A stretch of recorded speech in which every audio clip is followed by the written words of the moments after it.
the message title might have surprised some of you, Monkey Business. And it's really easy to tell a difference between Pastor Ralph's titles and my titles because he'll make like Tasting Victory or Seizing God's Promises, and then I'll come here with Monkey Business. And I'm going to explain why I promise I named it Monkey Business. And here's the reason why. In Joshua chapter 9, we're going to read about some of the enemies that Joshua encountered. And normally when you read the Bible, there's tons of foreign names that kind of seem hard to memorize or hard to even pronounce. And one of the foreign people that Joshua encounters, these people are from a town called Gibeon. They're Gibeonites. And when I heard that word, it related to it. I related to it because I used to watch like all these nature shows, and there's a monkey called a Gibeon, like a gibbons, and there's a gibbons. They're actually not monkeys. I found out they're apes, so that kind of throws my whole message out the window. But we're just gonna call them monkeys, and there's tons of like different kinds of monkeys, and this week in preparation for today's message, I watched tons of videos about monkeys, and specifically, if you go to like India or Japan and you go to like the temples and you see the monkeys that like run around all over the place, you think they're really cute, but they're little devils. They're like evil. They'll steal your stuff. They'll like climb on your back, take your hat, run away. They'll take your food right out of your hands and like climb trees with it so you can't get it back. I saw a video of this guy with a GoPro, a little camera, and a monkey stole it and was like making a selfie with it, and he ran away with it, and the guy got it back. But monkeys are little tricksters, and these Gibeonites in the Bible, they are little tricksters too, and we're going to see that they use a tricky form of faith to save themselves. And faith, just like monkeys, they come in tons of different forms, and we see, for example, with Moses, he had a really persistent faith that didn't give up when Pharaoh would not release the Israelite slaves. Moses just kept on pushing through, and he kept on following the Lord's instructions, and eventually led to the freedom of all these slaves. And for Abraham, we see another example of tricky faith, how he was asked to sacrifice Isaac, and at the last moment, how the story goes, there's like a little bait and switch where Abraham's ready to sacrifice Isaac, and then God says no, like you don't have to. So God can be tricky sometimes, and faith can be tricky sometimes. And we're going to look at an example of a foreign people group that use, like I said, tricky faith to save themselves. So jumping right in, the first part of the notes, it says, leave room for Jesus. And again, we're starting in Joshua 9. I'm just going to summarize it, how after the Israelites conquered Jericho, a lot of the surrounding nations, or all of them actually, west of Jericho, they became very scared of the Israelites because these people just came out of nowhere. They are conquering everywhere they go. At this point in time, Joshua already conquered a couple cities by this time, and he's just victorious everywhere he goes. All of his enemies they get conquered, and Joshua is he's doing really well as a military leader. And all the kings and all the surrounding nations, they're like freaking out, so they decide to join forces to fight Joshua. And we're going to find out that it's not a good idea to fight against God because they all wind up getting destroyed. But there's this one group that decides we're not going to fight them, we're going to try to join their ranks. And news travels fast. Just as Jericho, they were fearful of Israelites, everyone else was too. And they decided to fight all together, to join forces to fight against Joshua. And we see that that's a poor decision. And for us, I would say, if you make decisions in fear or in anger, it usually winds up costing you too. And these foreign people, they didn't have God in their lives, but we do. And I would say right now, if you're facing something that's intimidating in life and you're scared, I would say, take time to consult the Lord. Don't let your emotions get the best of you. They're called emotions for a reason because they're always in motion, and they're not steady. You can't rely on emotions. So don't let your emotions dictate your behavior. Always take time to consult the Lord. That's what we're going to talk about today, partially. This message has like 2 parts, and they're not really related, but the first part is going to be how it's so important to bring your problems to the Lord and consult Him. But moving on, in verse 3, I'm just going to read this part. It says, but when the people of Gibeon heard what Joshua had done to Jericho, they resorted to deception to save themselves. They sent ambassadors to Joshua, loaded their donkeys with weathered sandal bags and old patch wineskins. They put on worn-out patches, sandals, and ragged clothes, and the bread they took with them was dry and moldy. So they're going to trick Joshua. In verse 6, they said, when they arrived at the camp of Israel at Gilgal, they told Joshua and the men of Israel, we have come from a distant land to ask you to make a peace treaty with us. And that's a lie. In verse 7, it says, the Israelites replied to the Hivites, how do we know you don't live nearby? For if you do, we cannot make a treaty with you. They replied, we are your servants. But who are you? Joshua demanded. Where do you come from? They answered, your servants have come from a very distant country. We have heard of the might of the Lord your God and all he did in Egypt. We have also heard what he did to the two Amorite kings east of the Jordan River, King Sihon and Heshbon and King Og of Bashan. And I have a supporting verse in Exodus 22, 23 to 24. Yeah, let's focus on verse 24. And it says, you must not worship the gods of these nations or serve them in any way or imitate their evil practices. Instead, you must utterly destroy them and smash their sacred pillars. So this is instruction that God gave Moses and Joshua before they even entered into this foreign country and this foreign people groups. And he said, you aren't supposed to mingle with them, don't pick up their customs, don't serve them, certainly don't make peace treaties with them. So they have been given instructions. But nonetheless, Joshua, he doesn't just say no, he starts to ask questions, and he's doubtful at first. And what I've come to learn is that deception, what the Gibeonites, they employed deception. Deception works best when you mix in truth. Because they said, we were from a distant country, we're from a distant land, which is a blatant lie. But then they start talking about how great God is and how they heard he's done great and miraculous things in Egypt, which he did. That's the truth. And they mix lies with truths to try to trick people. And I see that happen a lot in marketing.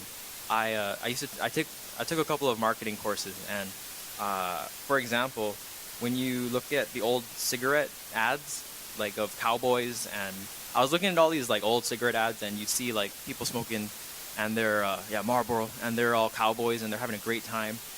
There was I think an older brand named Salem. I've never heard of that brand, but I saw advertisements, and they would be of people fishing, having fun, smoking.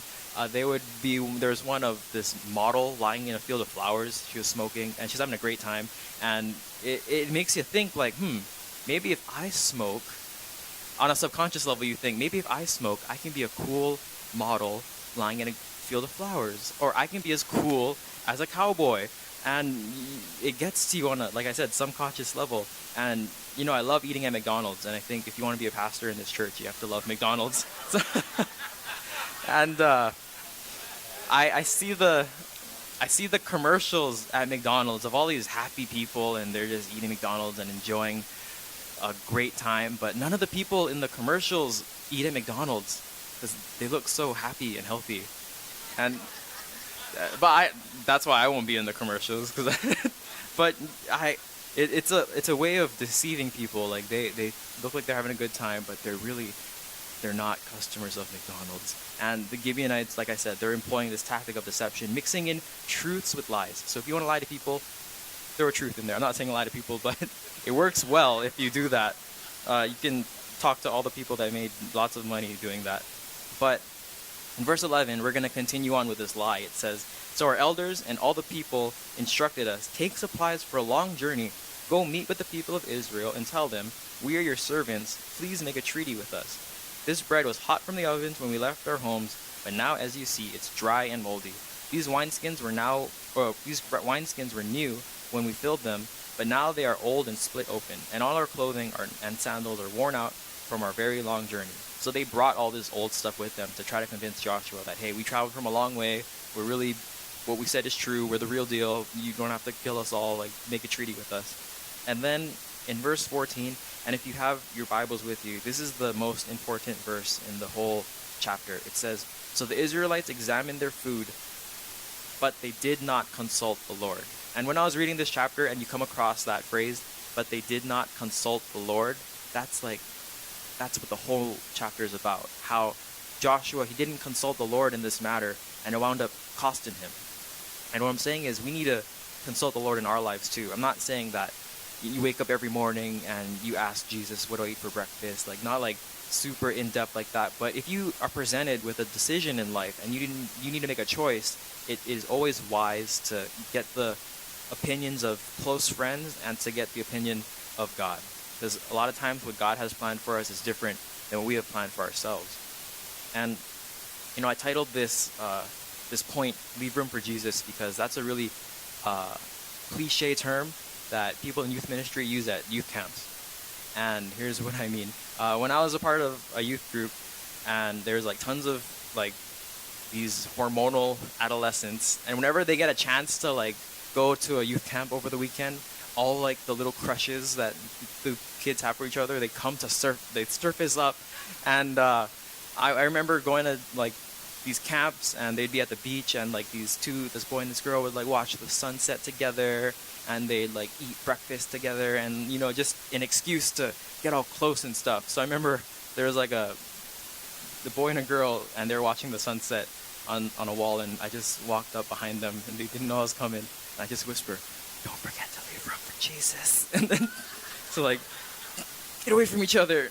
Like, there used to be another rule that girls are red, boys are blue, don't make purple. And it was just like, it's really funny. But I'm saying that it's more than a cliche, because in our lives we need to leave room for Jesus, to have his opinion, to know that God has a plan for us, and God wants to input in our lives, and we need to be able to consult him, not just ignore him.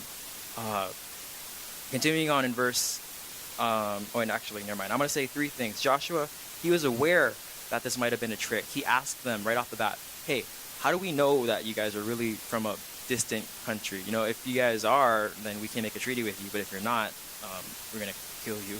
And Joshua, he had a feeling. And I believe that God has given us all a natural way of knowing right from wrong. And it's so easy to consult the Lord. Hey, should I be doing this? But at the same time, it's so easy to forget to consult the Lord. And we need to make those little decisions every day to ask the Lord, how would you have me run about in my day? How would you have me live today? Who am I going to encounter? How can I be used by you? As Christians, I believe we have the same gut feeling that Joshua has. When he was worrying and like, are they really from here? Are they not? God has given us all that stuff too. And I'm a firm believer in trusting your gut. If you have a gut feeling, go with it. And if something seems too good to be true, it usually is. For example, when I was like 18 or 19, I was still like involved in the youth ministry, and I was a pastor. And I got this email from this person. I don't even remember what it was, but it was from a guy who was like from a foreign country, and he said, I was like a part of this big church, and the pastor was super, super rich, but he died. And we want to give all the money away to people around the world, and we have discovered that you, Reverend Michael, are worthy of this blah, blah, blah, blah, and just a whole bunch of like nonsense. And at first, I'm like 18, 19, and I'm looking at this email, and the first thing you see is like, whoa, like free money. Like, I can get it from this guy from Nigeria. Like, it's going to be great. But then I'm like, you have that gut feeling like, no, this is not right. And you know what I did? I replied to him, and I said, "Is this a scam? Question mark."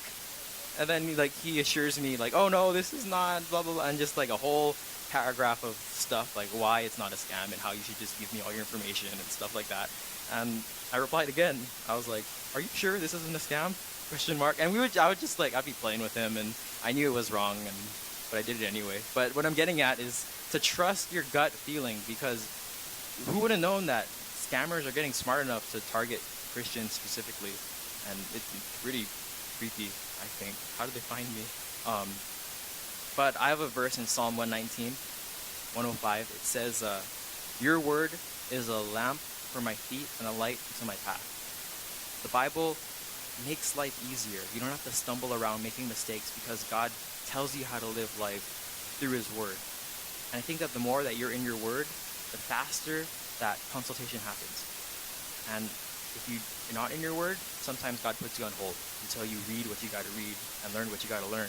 But it all starts with being in your word and listening to him. Because a lot of times what God would have you do is clearly written out in the Bible. A lot of people are waiting for specific instruction, but God gives them a general way of living life, and that covers a lot of the specifics. But moving on, the next point in the note says maintain integrity. In Joshua 9, verse 16, it says 3 days after making the treaty, they learned that these people actually lived nearby. The Israelites set out at once to investigate and reach their towns in 3 days. The names of these towns were Gibeon, Kephirah, Beeroth, and all these, I can't pronounce them all, but the Israelites did not attack the towns, for the Israelite leaders had made a vow to them in the Lord's name, the God of Israel. The people of Israel grumbled against their leaders because of the treaty, because they got tricked, and they start, grumbling like all the Israelites have always been doing for the past 2 books.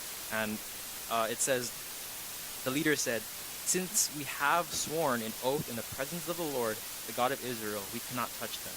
This is what we must do.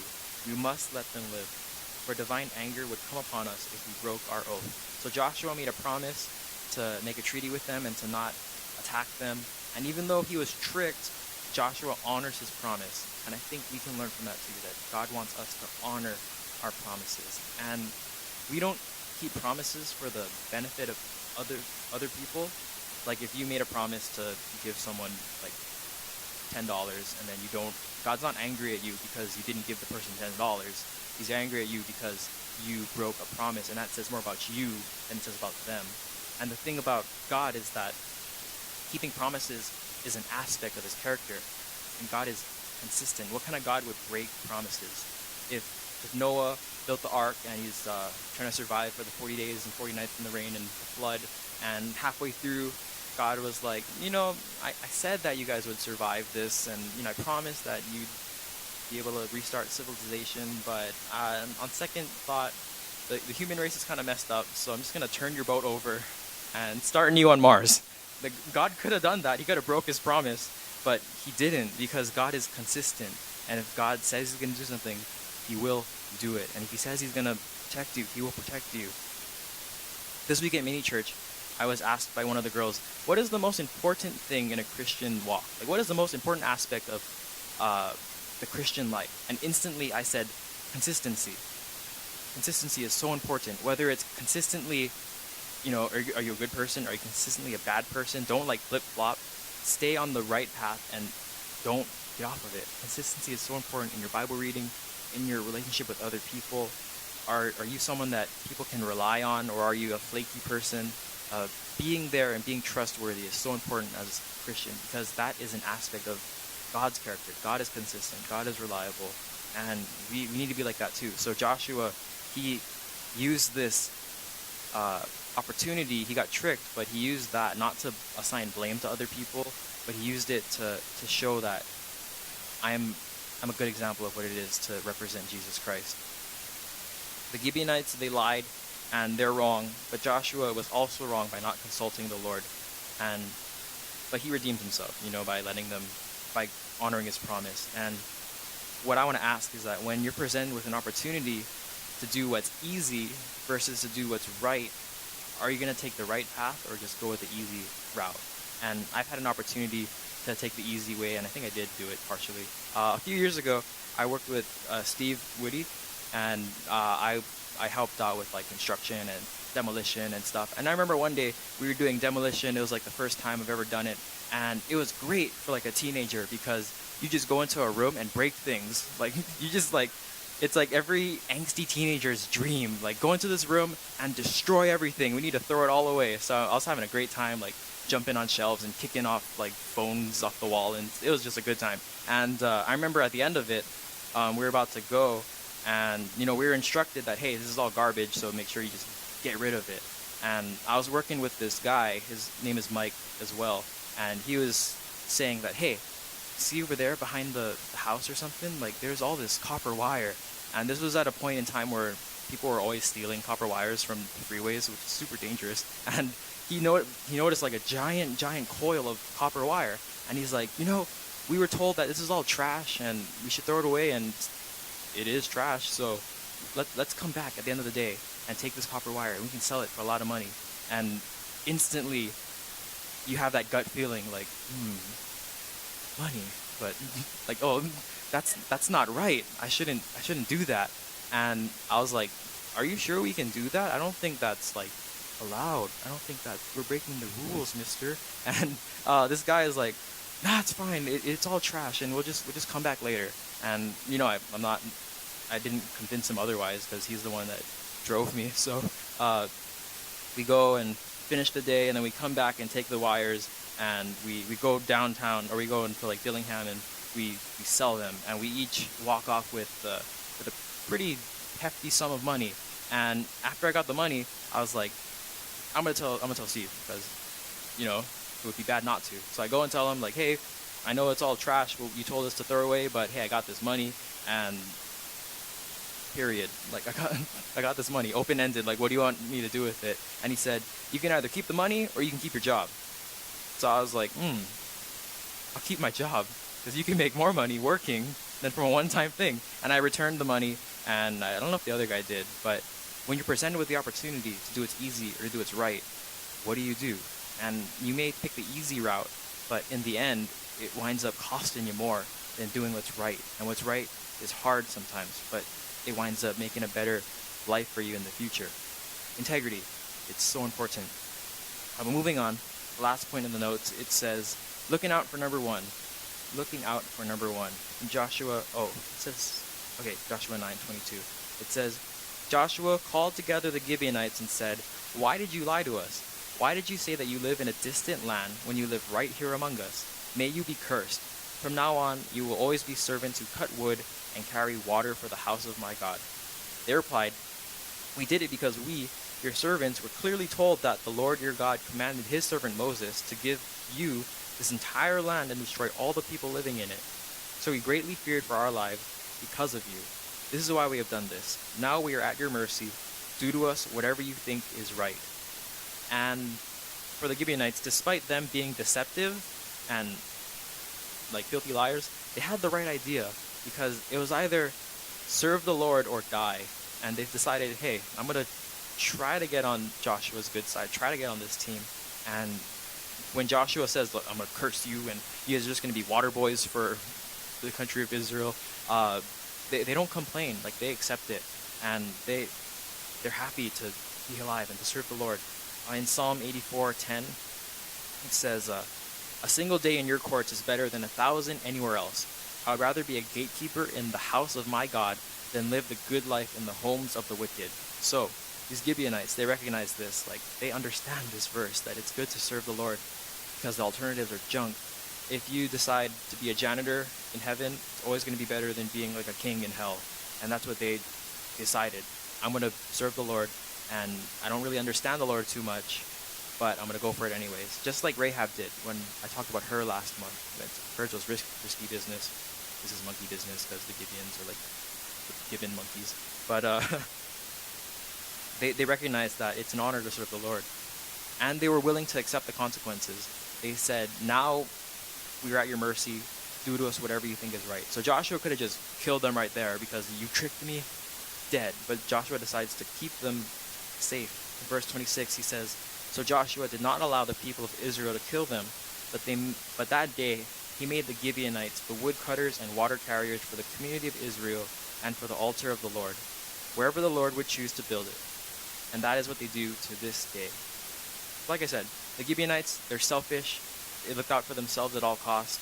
And technically, in this story, they're the bad guys because they lied and they deceived their way to safety, and that's like cowardly. And the whole series is about courage. But we can learn a lot from the Gibeonites, and that's what I want to spend the last few minutes that we have talking about. How we can learn from the bad guys, because they've mastered a skill that is so important, and that's looking out for yourself, taking care of yourself. And that's a topic that I don't think ever gets talked about in church. We always learn about love your neighbor. We always learn about love God, love everyone. But this last point is called looking out for number one, because that's a common phrase of looking out for yourself. And that's what I want to talk about, loving yourself. Because I think a lot of us don't love ourselves as much as we should. We love other people to death, and we'll serve them, and we love them, and we give ourselves to them, but at the expense of our own self. I got a quote from Abraham Lincoln. He says, "Give me 6 hours to chop down a tree, and I will spend the first 4 hours sharpening the axe." He was saying that if I need to get a job done, I need to have the right tools to accomplish the task at hand. And for him, the right tools is that axe, but for us, the right tools in life is investing in yourself, because you're not going to be any good for other people if you're not good to yourself. I think a lot of us are trying to chop down trees with dull axes, and maybe the axe just fell off and you're just chopping down trees with a handle, and you're trying your best to like accomplish stuff, but you're not going very far. And the reason is because you give yourself out to so many people and you're not investing in yourself. I know lots and lots of people who are great and they love everyone, but you look at their own lives and it's like they give like the shirt off their back and now they're without clothes, and they give themselves continuously, and they have nothing left. They're so empty. So I read an article about pastors in the US constantly dropping out of churches because they're burnt out. And that's like a big problem in ministry, burning out. And the only reason why people burn out is because they don't stop and they don't take breaks and they don't learn to take care of themselves. It may seem selfish, care about yourself. But it's really important. I have a verse in Luke 6:31. It says, "Do unto others as you would like them to do unto you." And another verse that I don't have that I should have put is Matthew 22:39. It says, "Love your neighbor as yourself." So if I say, take care of yourself, make your needs a priority. Some of you may say, well, what about when the Bible says, love your neighbor as yourself, or do unto others as you would have them do unto you? So I want to take time to address that. The other verse more than this one, because I forgot to put the other one. But love your neighbor as yourself is what Jesus said. And in my Bible, I put parentheses between your neighbor as. So it says love, parentheses, your neighbor as yourself. So it says love yourself. So in the same way that God asks us to love our neighbors, He's asking you to love them in the same capacity that you love yourself. So you should be loving yourself in the first place, and then it'll help you love other people. I used to listen to Oprah a lot when I was in high school. Kind of weird, yeah, like this high school boys listening to Oprah. But she said this quote, and it really stuck out to me. She said, "You cannot give what you don't have." And so many people are given what they don't have.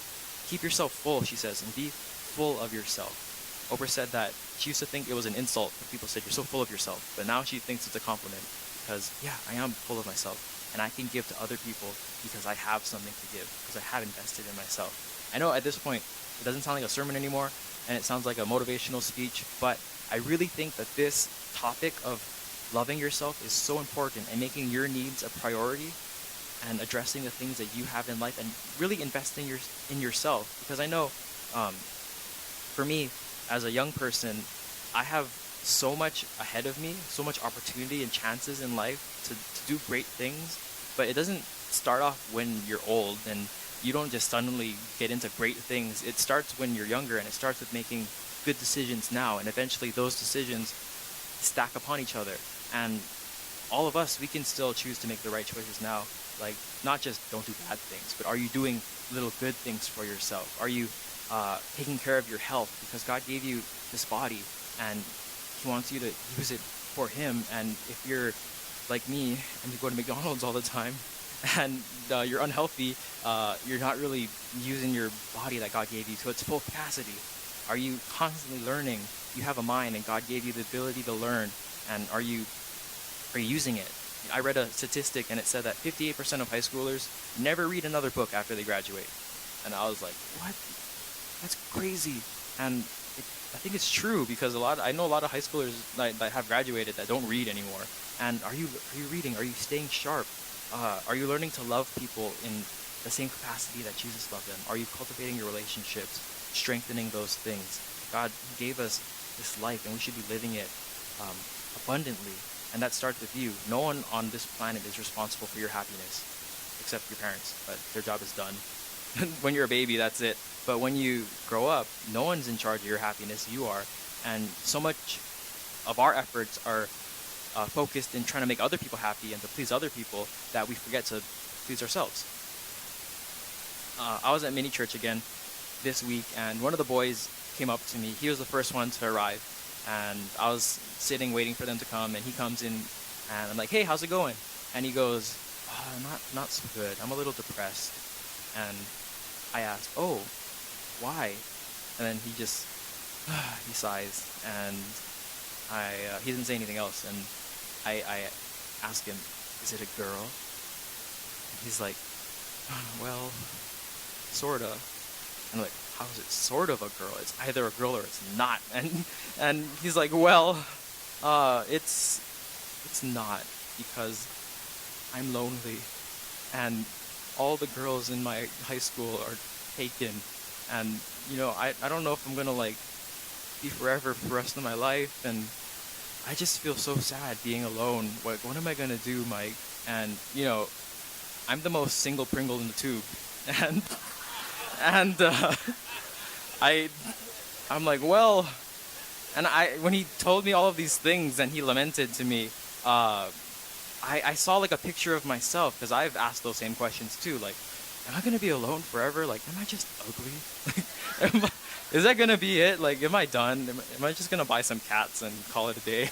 I'm like worrying about these things. So I love cats, but so I'm trying to like think of something to tell him, and as I'm speaking, I'm giving him advice, but I'm giving it to myself too. I'm like, hey, how old are you? And he's like, I'm 15. And I'm like, okay, you're 15. Think about this. Even though all the girls in your school are taken, and probably not, you're just looking at it through the goggles of loneliness. But I said, okay, you're 15, and all the girls in your school are taken. So what? Every single day, millions of girls are turning 15. Like, every day that's happening for the rest of your life, and and when you turn 16, every day, millions of girls are turning 16. And I'm just like, don't worry about that stuff right now, because chances are, like most people in life, you'll get married one day, and you'll be in a relationship, and you're gonna be happy. Like, all the married people in this church, I don't think you worry about, like, it was probably an issue when you were younger, but now that you've lived through it so much, you're probably like, I miss being alone now. But I told this boy, I told this boy that, hey, chances are you're going to be with someone for the rest of your life. And for the vast majority of your life, you're going to be with someone. So you don't have to worry about being lonely. But in the meantime, you have now. You're right now. And are you making the most of right now? Are you learning to be happy with yourself? Are you learning to be good at being single? I've learned to be good at being single because I have a lot of time on my hands, because I don't have anybody. So you have time. And so I take this really seriously, to be good to yourself, to take care of yourself. Like, I think a lot of us are just so codependent on other people, our friends, our relationships, whatever, and we're not learning to be content with yourself. Be content with you alone, with God. Be still, not like always you're out with people, And for myself, I've learned to take care of myself, and not only just like exercising and reading and being nice to people, because I'm not naturally nice to people, but it's like do things because you want to do it for yourself, not because you need to like do activities with friends. So it's like, if I want to treat myself to lunch, I'll do it. Like, if I want to have a nice lunch by myself, I'll do it. If I want to go, I think last month there was the supermoon, right? The biggest the moon's ever been in like a long, long time. I'm like, I'm gonna take myself out to see the supermoon, like at Makapu Lighthouse. Why? Because me. That's why. And it's like, because I want to do it, so I care about myself, and I don't have to worry about anyone like scheduling with me and like, let's go. I don't want to go, but it's gonna be fun. It won't be like this for 100 years. I don't care. Like, I'm doing it for myself. I already know what it's like, and it hasn't happened to me. But it's like, so I'm going there by myself, and I see all these like couples there, and they're doing the couple thing, like, the moon is so beautiful, and da da da da. And I'm just sitting on a rock by myself, and a lot of times people would be like, who's that loser sitting? I felt like I was I felt like I was a creep because I was sitting on a rock by myself, just staring at the moon. And um, it's not. It shouldn't be weird. Why is it weird to do things that are nice for yourself, right? And yeah, maybe I'm weird. Um, your needs are important, and I have a verse. My last verse. It's Luke 5:16, and it says, "But Jesus himself would often slip away to the wilderness and pray." Jesus himself would slip away and sit on a rock and be alone. And we should be the same way too. I don't think his disciples laughed at him. Uh, I used to think the word selfish was a bad thing, but it's not really a bad word. It's a pretty neutral word because when you're taking care of yourself, you're gonna be better for other people. People could. I bet if Jesus were here in the in 2016 and he lived with us, he would get criticized a lot for spending his time the way he did, because Jesus spent time with prostitutes. Jesus spent time with sinners, and Jesus would often slip away into the wilderness to be by himself. And I can just see the angry people on Facebook, like, how dare you take time to be by yourself? And how can't you see there's a world of people hurting? Why aren't you there for them? And all this kind of stuff that would technically be an argument. But Jesus himself, as God in human flesh, he understood that, hey, I need to make myself and my needs a priority. And are you going to make yourself and your needs a priority? Do you spend quiet time with the Lord? There's so many chances for us just to be still and to know that he is God. Take time to be by yourself, to take care of yourself, because I promise you, you'll be better for other people if you're better to yourself. I went through this phase where felt like I had to please everybody. So whenever someone asked me for something, I would just say yes to everything. And when I wound up saying yes to everyone and everyone's needs and everyone's requests, I wound up getting nothing accomplished. And I thought I was being good to people, but I was really not doing what they wanted me to do, and I wasn't doing what I wanted me to do. And so I learned a lesson when I was younger, and it's to say no. And if you don't want to do something, say no. Be selfish. You give yourself the permission to be selfish, because it helps you to focus on other things and yourself. Maybe I'm just going through a time in my life where I'm learning to love myself, and it's important. And I want you guys to have that same idea in your mind. We all know that God loves us. Like, that's a given in Christianity, and God accepts you, and God's crazy about you. But can't you learn to accept yourself too? Like the Gibeonites, they lied, and I'm not saying you need to lie and play games with God, because we're already on his side, and we don't have to play games with him anymore. He accepts us as we are, and you just need to learn to live in that acceptance, to put yourself first. I know that's like completely anti-biblical, like put yourself first, but don't forget to put yourself at least on the list. People forget to put themselves on the list, and it costs them their health and everything. Make your needs a priority. Take time to love yourself. And that's all I have. The Gibeonites were a good example to take care of yourself, and we need to be like that too. So I'm done. Thanks, guys.